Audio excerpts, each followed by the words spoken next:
Voici les 5 tips pour démarrer cette rentrée du bon pied. Si vous faites quelques petits trucs de ces 5 aspects-là, je vous assure que l'année 2024 se terminera super bien. Bienvenue dans la matrescence. Dans ce podcast, on part à l'aventure. L'aventure la plus merveilleuse et difficile de la vie, la parentalité. Laissez-vous embarquer au travers des épisodes qui explorent toutes les facettes, des plus complexes aux plus fun, du monde des parents. Apprenez, riez, pleurez, découvrez et débattez en écoutant la matrescence. Nous avons une mission, vous donner des clés pour vous accompagner à n'importe quelle phase de votre parentalité. Je suis Clémentine Sarlat, votre hôte depuis mars 2019 déjà. Je suis ultra curieuse, très enthousiaste, mais beaucoup trop bordélique. Je suis aussi maman de 3 petites filles qui m'aident à me remettre en question quotidiennement. Et dans une autre vie, j'ai été journaliste sportive à la télé et aujourd'hui, je vous aide à rayonner dans votre parentalité. Abonnez-vous pour ne rien rater. Allez, let's go!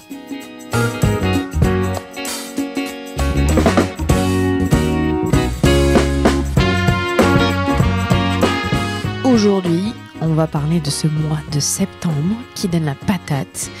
Perso, moi, la rentrée, c'est mon moment préféré de l'année. Bien plus que le mois de janvier, où je suis un petit peu en dépression liée au manque de soleil et de chaleur, alors qu'en septembre, j'arrive avec une énergie nouvelle. Et j'ai envie de finir l'année en me motivant plus.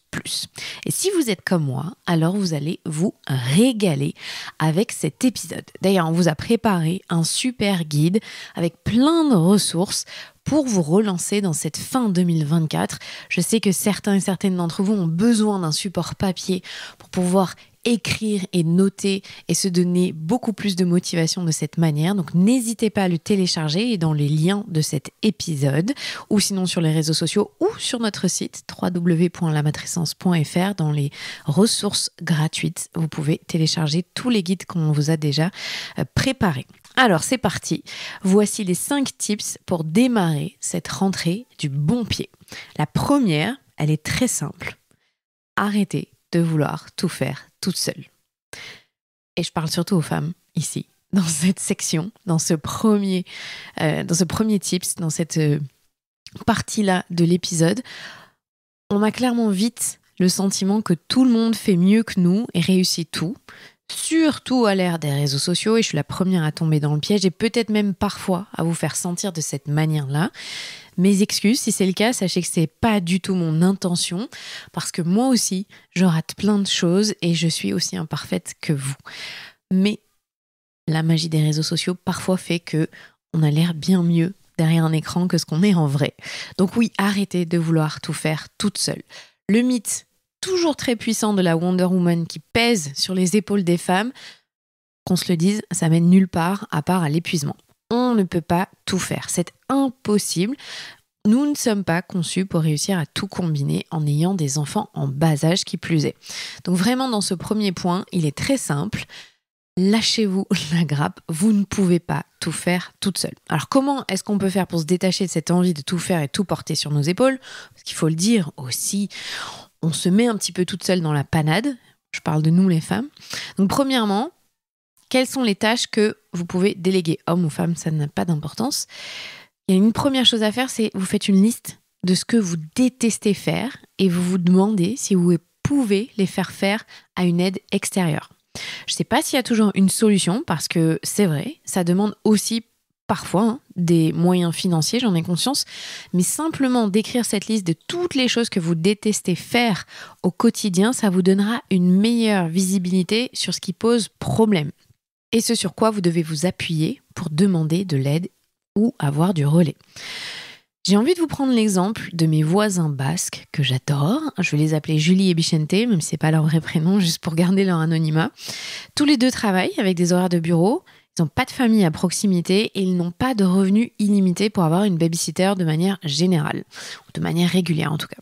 Leur souci, ils ne peuvent pas toujours être là quand il faut aller récupérer leurs enfants à la garderie de l'école le soir ou le mercredi. Quelle solution ils ont trouvé ? Nos autres voisins. Dans notre quartier, Nous avons plusieurs couples de retraités qui sont adorables et avec qui Julie et Bichente s'entendent super bien. Depuis maintenant 2 ans, ces 2 couples de retraités se relaient avec plaisir pour prendre soin de leurs enfants. Qu'est-ce que ça a demandé à mes voisins, Julie et Bichente, comme investissement ? Du temps. Du temps parce qu'ils ont nourri des relations profondes avec mes autres voisins, parce que depuis la pandémie 2020, nous avons tous été confrontés à la solitude et Julie et Bichente se sont vraiment investis pour nouer des liens très forts avec notre voisinage. Pourquoi je vous raconte cette histoire ? Parce que parfois, c'est pas seulement une question de moyens financiers, c'est aussi un problème de sortir de sa zone de confort pour oser aller demander de l'aide, que ce soit à des amis ou à de la famille ou au voisinage ou même à des associations. D'ailleurs, dans l'épisode de la rentrée, Dr Anne Reynaud, l'épisode 201, elle le rappelle très bien au prisme de notre système d'attachement. On peut aussi avoir une difficulté à demander de l'aide si, par exemple, on a un attachement évitant. Demander de l'aide, dans ces cas-là, ça peut être vu comme honteux ou dangereux. Et donc, forcément, c'est plus difficile pour ces personnes-là d'aller demander de l'aide, d'avoir du relais et de ne pas tout prendre sur leurs épaules. Donc ça, c'est une première partie de comment on fait pour ne pas tout faire tout seul. Vraiment, enlevez-vous cette idée-là de la tête, c'est pas possible en fait. On a besoin de relais, on a besoin d'aide, on a besoin de ce village et c'est à nous de le créer. Vous pouvez aussi faire une liste des choses que vous aimez faire pour vous rappeler à quel point ce sont vos petits plaisirs quotidiens. Par exemple, moi, j'aime beaucoup faire la cuisine et organiser la maison, mais par contre, je suis tout à fait nulle pour trouver des plats à cuisiner. J'ai 0 idée. J'ai des copines, c'est des magiciennes, elles regardent dans le frigo, elles savent déjà le repas qu'elles vont sortir. Moi, pas du tout. Donc, qu'est-ce que j'ai fait ? J'ai trouvé une aide, l'application Joe, par exemple, qui m'aide énormément. C'est pas une pub, je suis pas payée pour vous en parler, même si parfois j'ai des partenariats avec eux. Mais vraiment, j'utilise cette application au quotidien. Je remplis mes données et l'application, en fait, ça me donne une liste de 5 plats à préparer pour la semaine pour ma famille. Ensuite, je valide mes courses par rapport à ces repas et je vais les récupérer en drive. Je gagne un temps de malade, c'est très bon. Je continue de faire la cuisine parce que ça me va très bien de continuer à faire la cuisine. Mais je n'ai plus à me casser la tête. Qu'est-ce que je peux cuisiner pour moi, ma famille et mon mari ? Parce que moi, j'aime faire ça. Ensuite, clairement, pour commencer à se décharger, le nerf de la guerre, quand on est en couple hétérosexuel, c'est une meilleure répartition des tâches liées à la maison et à l'éducation au quotidien. On le sait, le couple hétérosexuel est un nid à inégalité. Alors clairement, c'est très difficile d'inverser la tendance, je sais. Mais c'est à vous d'essayer de trouver le meilleur terrain d'entente pour vous décharger et établir une équité qui vous convient. Chez nous, par exemple, il n'y a pas du tout de déséquilibre dans les tâches quotidiennes, dans les tâches domestiques. Je pourrais même dire que mon mari en fait plus que moi. Donc, on va y a un petit déséquilibre. Parce que, par exemple, moi, je déteste faire le linge, le ménage. Il range beaucoup plus. Il est beaucoup plus efficace, surtout. Et moi, j'ai lâché l'affaire de ce côté-là. En revanche, on a un déséquilibre qui est beaucoup plus flagrant quand il s'agit de l'éducation et la charge mentale liée aux enfants. Là, on est toujours dans une situation déséquilibrée qui s'amenuise au fur et à mesure, donc tant mieux. Mais au moins, à la maison, on a une répartition qui est équitable, égalitaire et qui ne me impose pas plus de contraintes du quotidien de ce que c'est d'avoir un foyer avec 5 personnes dedans.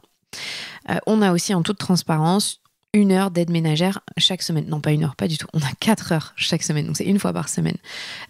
Une personne qui vient faire le ménage qui est plus important et nous, on continue de nettoyer tous les jours. Donc vraiment, dans ce premier point, pour pouvoir repartir du bon pied sur cette rentrée 2024, demandez de l'aide. Apprenez à demander de l'aide, à déléguer, à voir ce que vous pouvez déléguer, à ne vous concentrer que sur les tâches qui vous font plaisir dans le quotidien, parce qu'il n'y a que comme ça qu'on se sent plus vibrante, meilleure, mieux dans sa peau et plus efficace après pour le reste et plus à l'aise dans les relations. Le deuxième tips que j'ai envie de vous donner pour une rentrée qui va détonner pour cette fin 2024, c'est bouger. Bouger, bouger, bouger, bouger. La sédentarité est une des plus grosses problématiques de santé de notre 21e siècle. Et depuis le Covid, où nous avons tous été obligés de limiter nos déplacements, on a parfois un peu oublié de se mettre en mouvement. Alors pour ce mois de septembre, déjà entamé, bien comme il faut, lancez-vous le défi de marcher un peu plus. Les recommandations sont de faire plus de 10 000 pas par jour pour être en santé, pour la longévité.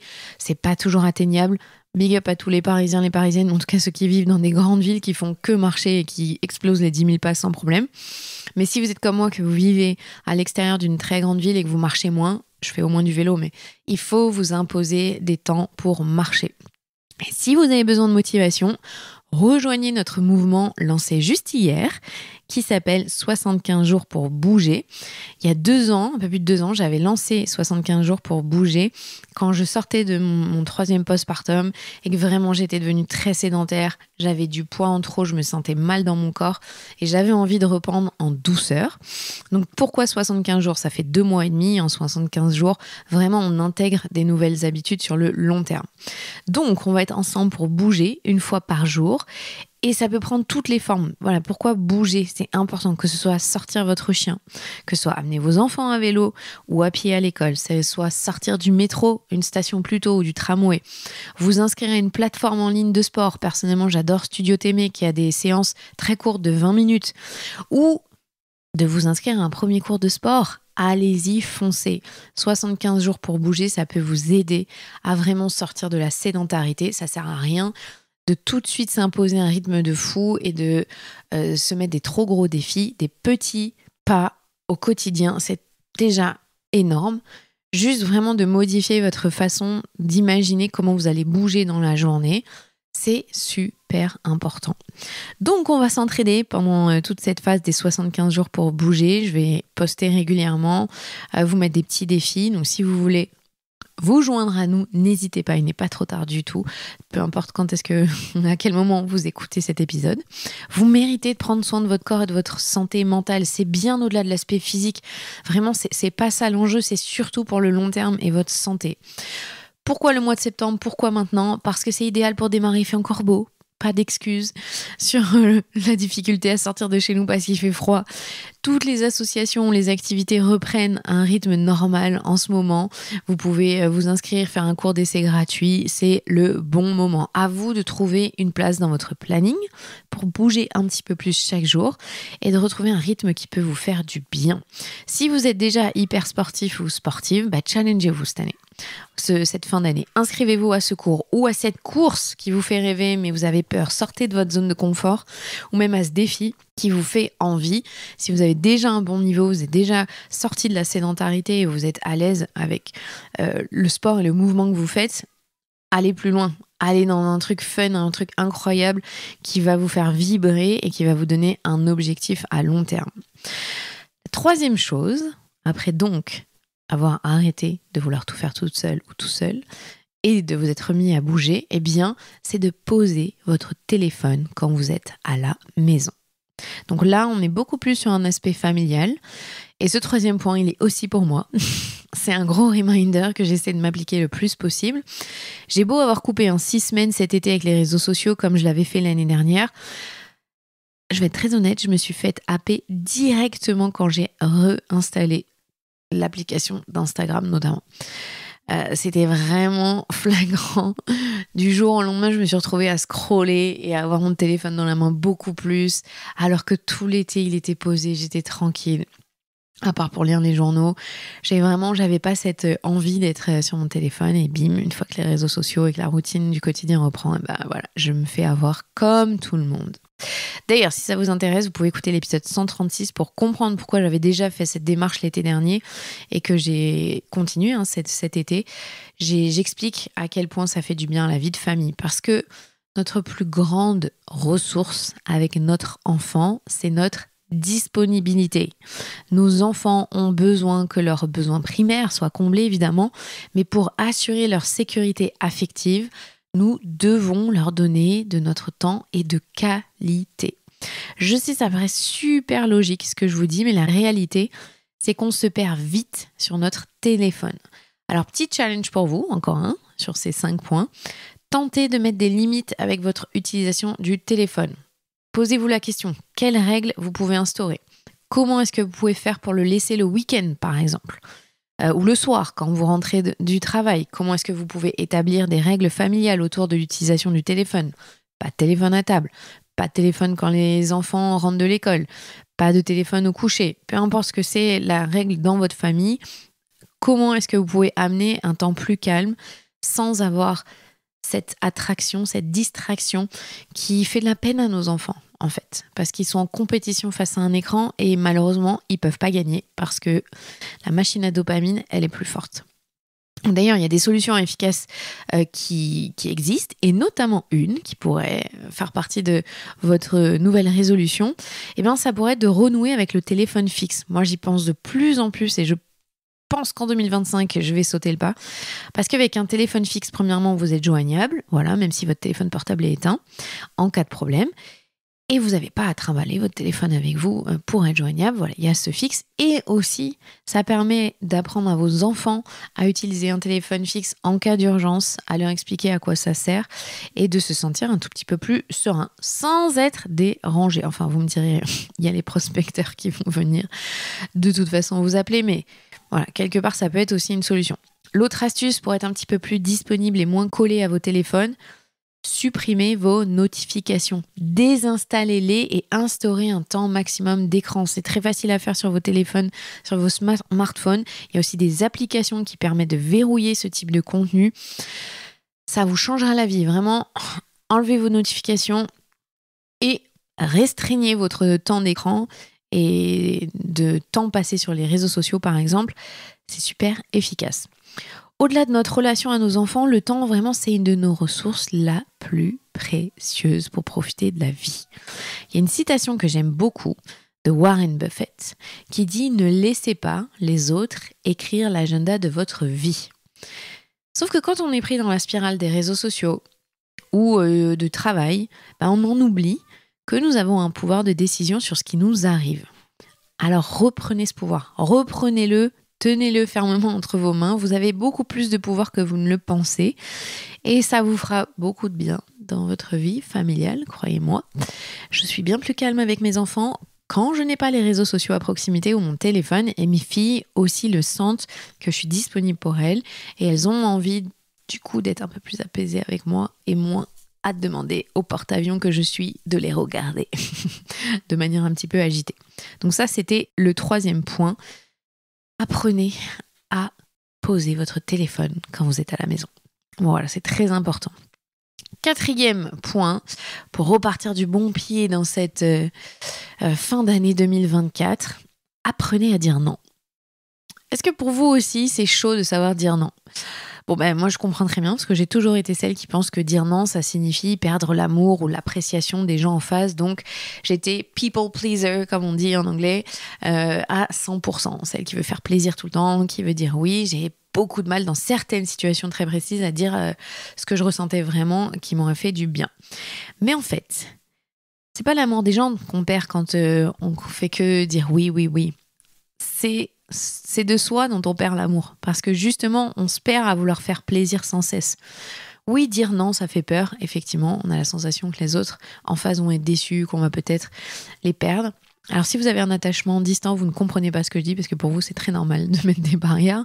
Mais pour nous, les attachements anxieux que je suis, c'est plus compliqué.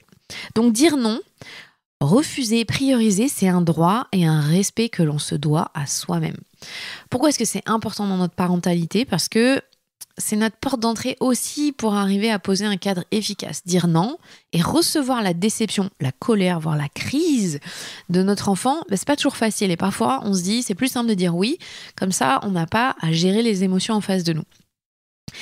Sauf qu'en vrai, c'est pas la meilleure solution. Et j'ai récemment lu le dernier livre de Baptiste Beaulieu, médecin et auteur que vous connaissez peut-être sur les réseaux sociaux, qui est toujours, je trouve, pertinent, qui a écrit le livre « Je suis moi et personne d'autre » qui traite de notre capacité ou non à dire ce que l'on pense, notre tendance à nous effacer ou à faire entendre notre voix.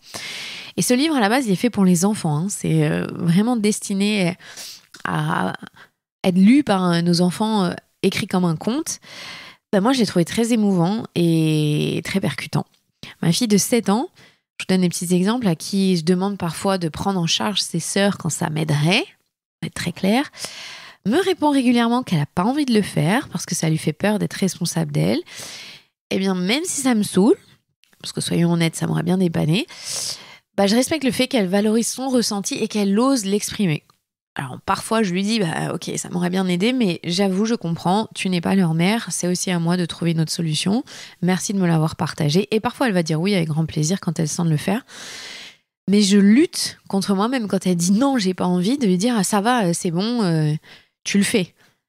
Il me faut un petit temps de me dire j'ai le droit de respecter son nom, c'est important que je respecte son nom, elle a le droit de refuser. Donc apprendre à dire non, c'est important, et en fonction de votre système d'attachement, c'est plus ou moins facile. C'est difficile pour moi, par exemple, comme je vous disais, en étant anxieuse. Pour les évitants, c'est plus simple. Donc vraiment, essayez de voir ce qui est OK avec vous ou non, dans quelle mesure vous pouvez vous affirmer et mettre vos limites et vous dire ça, je vais refuser cette sortie avec mes amis parce que je suis très fatiguée, j'ai besoin de me reposer. Ou ce rendez-vous avec mon boss ou ma boss, là, ça m'arrange pas parce qu'il est 18h et j'ai mes enfants. Donc, je vais dire non et expliquer que c'est pas approprié pour moi à ce moment-là et que je me protège. C'est votre petit défi de fin 2024. Apprenez à dire non. Et la dernière chose, faites du tri. Oh là là, je suis la meuf la plus désorganisée de la Terre. Je préfère vous le dire en parlant de ce 5e point. C'est vraiment une catastrophe. J'ai récemment été diagnostiquée cette année, donc un TDAH/I, donc impulsivité. Donc c'est le trouble du développement de l'attention, hyperactivité et impulsivité. Moi, j'ai surtout de l'impulsivité. Et croyez-moi, j'ai toujours été ultra freestyle en rangement. Vraiment, je pense que c'est scandaleux comment j'étais quand j'avais 20 ans ou adolescente. Il y avait vraiment une époque où on ne pouvait pas mettre un pied dans ma chambre tellement elle était jonchée de vêtements. Pour dire à quel point je pars de très très loin dans le tri, dans le rangement. C'est une lutte quotidienne parce que dans mon cerveau, c'est très difficile de faire ça. Et pourtant, ça me cause énormément de stress d'être entourée de bazar. Donc, c'est un peu la problématique pour moi. Sauf qu'aujourd'hui, j'ai 3 enfants et que je ne peux plus me comporter comme je me comportais avant. Avoir 3 filles toutes petites, ça m'a mis une bonne claque et ça m'a obligée de revoir mon fonctionnement. Et au vu du nombre de vêtements que ça génère d'avoir des progénitures, il m'a fallu apprendre à ranger, trier, conserver. Parce que sinon, je me sentais complètement dépassée. Donc je fais du tri très régulièrement parce que sinon j'ai une sensation, je vous le disais, d'oppression qui est très forte. Je peux plus travailler, sachant que je travaille très souvent depuis la maison et j'ai plus envie d'être chez moi quand c'est trop le bazar. Je pense que vous pouvez tous et toutes vous identifier à cette sensation quand vos enfants en ont mis partout dans le salon, de leur jouer ou dans leur chambre et que vous êtes là, c'est too much pour moi. Alors si vous avez qu'un seul enfant, il y a un petit peu moins de bazar. Je pense que si vous en avez beaucoup, ou 2 ou 3 ou 4, mais pour moi en tout cas c'est difficile.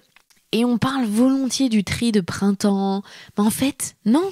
La rentrée scolaire avec l'automne qui arrive, c'est un moment idéal. Donc petite astuce, si besoin de vous lancer dans le tri, il y a des choses à faire très simples.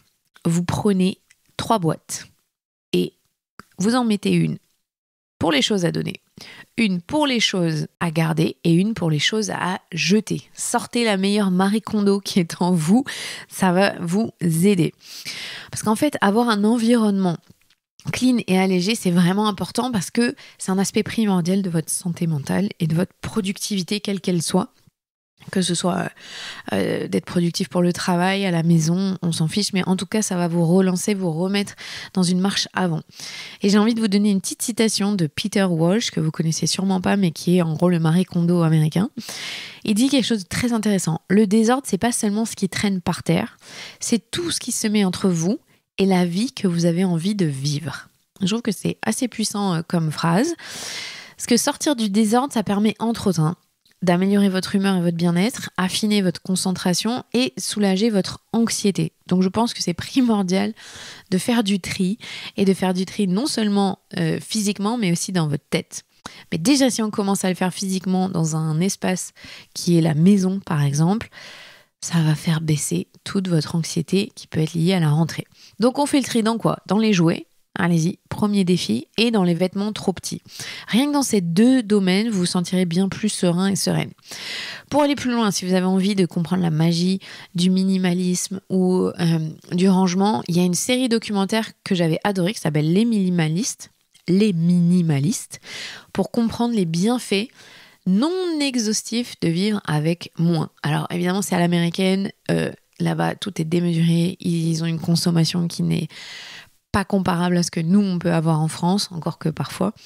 Mais eux, vraiment, ils prônent un retour à des choses beaucoup plus simples, même au niveau des vêtements, pour se faciliter la vie. Et je crois que ils n'ont pas tort, mais parfois c'est dur avec des enfants de repasser à une vie minimaliste. Encore que sûrement, si vous m'écoutez, il y en a beaucoup qui doivent se dire « Bah si, moi j'arrive très bien. » Eh ben bravo, je vous félicite et je vous envie.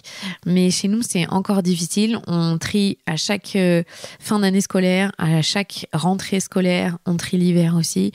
Et pourtant, j'ai quand même l'impression qu'il y en a beaucoup trop dans la maison. Et c'est pas facile avec les anniversaires et avec les Noëls où on offre toujours des cadeaux. Donc maintenant, je donne aussi une petite astuce pour pouvoir alléger le tri que j'ai à faire à l'année, c'est de demander des expériences à offrir à mes enfants et pas des cadeaux physiques ou alors des livres pour que ce soit plus apaisé tout au long de l'année. Donc voilà vos 5 petits tips qui feront une différence sur le reste de votre année 2024. Je vous les récapitule. Le premier tips, arrêtez de vouloir tout gérer. Demandez de l'aide. Je vous challenge à aller demander de l'aide. Ou en tout cas, faites la liste des choses que vous n'aimez pas et voyez comment vous pouvez prendre du relais.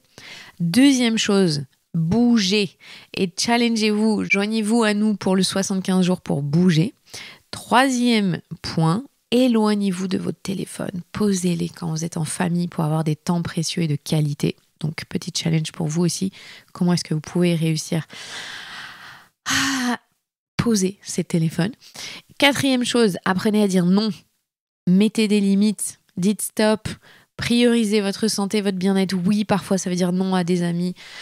Ça veut dire non à des amis et on culpabilise parce que déjà on n'a pas une vie sociale hyper riche quand on a des enfants, mais parfois dormir c'est plus important, je suis désolée. Voilà. Et cinquième chose, faites du tri. Avec 3 boîtes, vous pouvez commencer, une à jeter, une à donner et une à garder. Déjà, si vous faites quelques petits trucs de ces 5 aspects-là, je vous assure que l'année 2024 se terminera super bien. Merci infiniment d'avoir écouté cet épisode jusqu'à la fin.